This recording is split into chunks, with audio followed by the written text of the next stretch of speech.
Countryside on U.S. Farm Report is sponsored by Nationwide and their farm certified agents. Founded by farmers nearly a century ago, Nationwide has the knowledge to help you succeed today and protect what's next for your farm or ranch at nationwide.com/Andrew.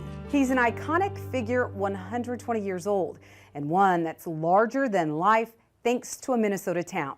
Jolly Green Giant is a staple in stores, and as Andrew McCray shows us in American Countryside this weekend, it was a tall order to bring him to life.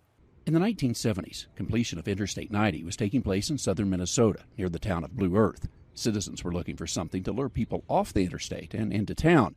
One of the city fathers had an idea tied to a longtime company here. We'd had the Green Giant Canning Company for many years, so he contacted the president of Green Giant, who approved using the likeness of the giant, but said that we have to come up with all of our own funds. Citizens raised the funds quickly, and soon a company in Wisconsin was busy preparing a giant order. They had to bring him over in 2 loads because his arms are so big, they couldn't fit on the truck with his legs and body. So the giant came here in pieces, was assembled, and then eventually hoisted skyward in 1978 to coincide with the completion of Interstate 90. He is 55 feet tall, so once you get up onto the platform, it's kind of overwhelming how big he is.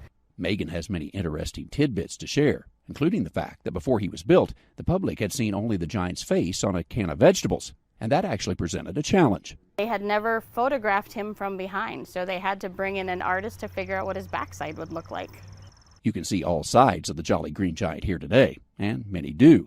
Plus, they can see memorabilia next door about the evolution of the giant, if you will.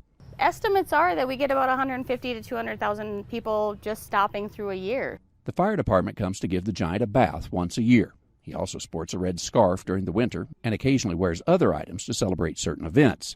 Many people in town have worked at the canning company over the years. Megan says it's a rite of passage for many kids to work a summer job during the busy packing season.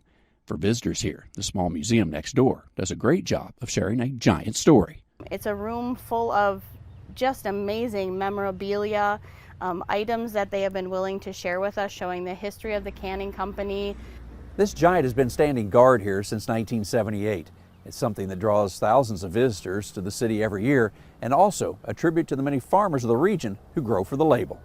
Traveling the countryside in Blue Earth, Minnesota, I'm Andrew McCray. Thanks, Andrew. And you can hear more of Andrew's travels at AmericanCountryside.com.